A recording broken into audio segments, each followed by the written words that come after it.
Bueno, todo suena muy padre y muy maravilloso con este regreso a clases, pero... A ver, mi querida Itzia Goyaz Núñez, bienvenida. Muy buenos Tú eres días. de, primero, Mexicanos Primero, Jalisco. Así es. ¿Qué es eso de Mexicanos Primero? Bueno, Mexicanos Primero Jalisco es una asociación civil sin fines de lucro que, bueno, estudiamos y nos mantenemos cercanos a lo que pasa justamente en el sistema educativo, en las escuelas, con la finalidad de que, pues eso que ocurre en las escuelas y que luego no nos damos cuenta en lo cotidiano, pues se pueda saber como sociedad, especialmente saber cómo acompañarles mejor. Bueno, aquí hay unos datos que me llaman mucho la atención. Sobre todo en este tema hay varias cosas que analizar. Uno de ellos es la tercera parte de los niños no van al kinder. No van a primero de preescolar, así es, Leonardo. Y es un tema que nos preocupa mucho. Sí. Definitivamente el contar con lo que se conoce como trayectoria escolar completa, que es que las personas podamos estudiar todo nuestro preescolar hasta cumplir idealmente nuestros estudios universitarios, pues afecta en la vida de las personas.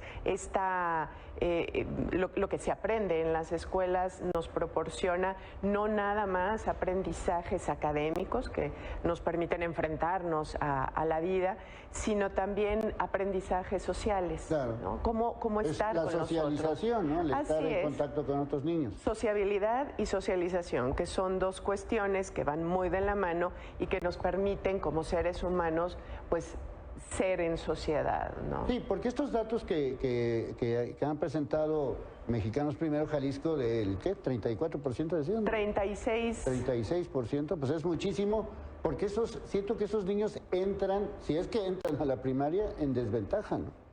Sí, la cuestión, lo que se desarrolla durante la etapa de preescolar, pues son temas desde habilidades psicomotrices, etcétera, ¿no? Entonces, eso junto con estas cuestiones de sociabilidad son las que después van conformando en el cerebro de las personas todas estas herramientas, estas conexiones neuronales que después le van a permitir pues un mejor desempeño. Claro. Solo el 10% de la matrícula total de preescolar corresponde a primero. O sea, nuestra preocupación sobre todo es que esta es una responsabilidad que en buena medida recae en la sociedad, en las familias, ¿no? El invitarlos, el llevar a los niños a la escuela es una responsabilidad incluso constitucional de nosotros, Claro, como es un mexicanas, derecho, ¿no? mexicanos. La educación es un derecho. Bueno, ahora pasamos a la primaria. En la primaria ya la deserción o el abandono es menor. Así es, así ¿Ahí es. de cuánto estamos hablando? Por fortuna, los números cada vez van mejorando más, incluso en los últimos años ya hablamos de menos de 1 de cada 100 niños que deja la primaria. Incluso pensamos en que puede haber factores de cambios de estado, etcétera. Este número, por fortuna, sí ha ido disminuyendo, con todo y que en la pandemia pues se las vieron muy difíciles en primaria. Y con todos los cambios de ciclos escolares, de programas escolares, ¿no? Que es un relajo también. Así es, el tema cada sexenio hemos ido viendo, ¿no? En los últimos sexenios, cómo estas dinámicas de modificación de planes y programas afectan, yo diría que más que a los niños, a las maestras y maestros. Es el que enseña. Porque tienen que empezar todo un proceso de adaptación de cómo imparten clases y de lo que hacen. Y lamentablemente no siempre son acompañados de la mejor manera, que es lo que nos preocupa, ¿no? Sí. Ahora pasamos a la secundaria, ahí también ya hay una alerta, ¿no? Ya hay un poquito más, ya empieza un poco más la deserción, que de hecho esta cuestión del término, hablar de deserción en una cuestión como más despectiva y como que se cargara la culpa, por así decirlo, al estudiante. Sin embargo, hay toda una discusión en cuanto a cuál es el tema preciso y tal vez desafiliación, abandono escolar, en el sentido de que es el sistema quien abandona a los estudiantes. Y sí, en efecto, en secundaria incrementa un poco. Sin embargo, por fortuna, aquí en Jalisco tampoco es tan significativo como lo es en educación media superior. Ahí sí ya la cosa se pone peor. Sí, sí nos preocupa preocupa mucho porque estamos hablando de que solo 56 de cada 100 estudiantes termina, según las cifras de la Secretaría de Educación Pública del anterior ciclo escolar. Entonces, ¿La mitad? Así es. Un poquito más. Así es. Y por supuesto, están temas, existen en los estudios, pues factores, se dividen en factores micro, meso, macro, ¿no? Que son multifactoriales, el tema del abandono, ciertamente. Entonces hay algunos que son a nivel personal, a nivel de las expectativas, de las incluso posibilidades de los estudiantes, de su familia, de su contexto, pero también a nivel meso de la escuela.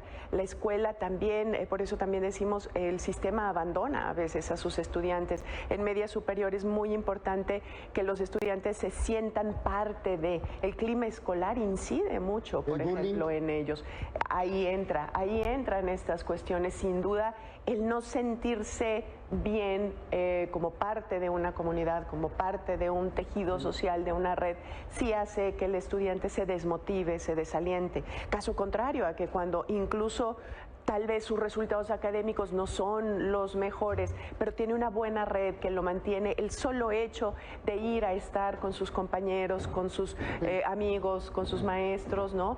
Lo invita a quedarse a la escuela. Entonces, ¿en qué medida el sistema también abandona? Es una preocupación. Bueno, una de las preguntas que estamos haciendo hoy es cómo calificar al sistema educativo de Jalisco. ¿Cómo lo calificas? Como todo balance, Leonardo, yo creo que ha habido aciertos y hay retos todavía. Y recordar que el sistema educativo no son nada más maestras y maestros, no son nada más las autoridades.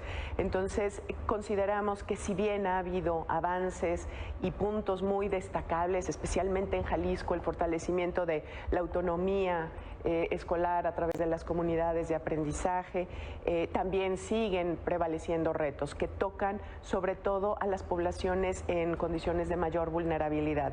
El gran reto es que esa brecha educativa, esas brechas de aprendizaje se cierren, se vayan cerrando y no por el contrario, que todas las acciones de política pública sean transparentes y nos permitan saber exactamente cómo estamos y sobre todo quiénes necesitan el mayor apoyo y qué tipo de apoyo es el que necesitan.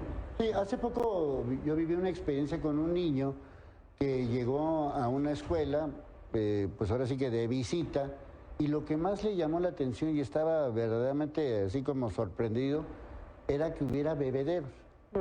Entonces me puse a pensar, dije, este niño ya creció o va a crecer con una circunstancia diferente al de otro niño, nada más por ese detallito, ¿no? Así es, y lo dices muy bien, detallito. A muchos niños les preguntamos, les hemos preguntado, encuestas les han preguntado, ¿qué es lo que quieren? Y dicen, agua para tomar. Sí, sí.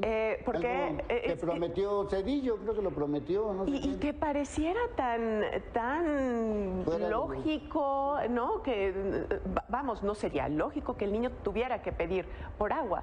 Entonces, 16 de cada 100 escuelas, en Jalisco, todavía no cuentan con los 4 servicios básicos. Estamos hablando de baños, agua corriente, agua potable, lavamanos y electricidad. ¿Cuántas? Entonces, 16 de cada 100 no tienen completo, ¿no? Sí, sí. Les falta alguna de estas cosas. Entonces es muy importante que si bien atendamos con tecnología y con los mayores recursos posibles a las escuelas, sí también nos fijemos en cuáles son las prioritarias y no abandonemos estas escuelas que más nos necesitan, maestros y maestros que más nos necesitan por los contextos en donde se desenvuelven.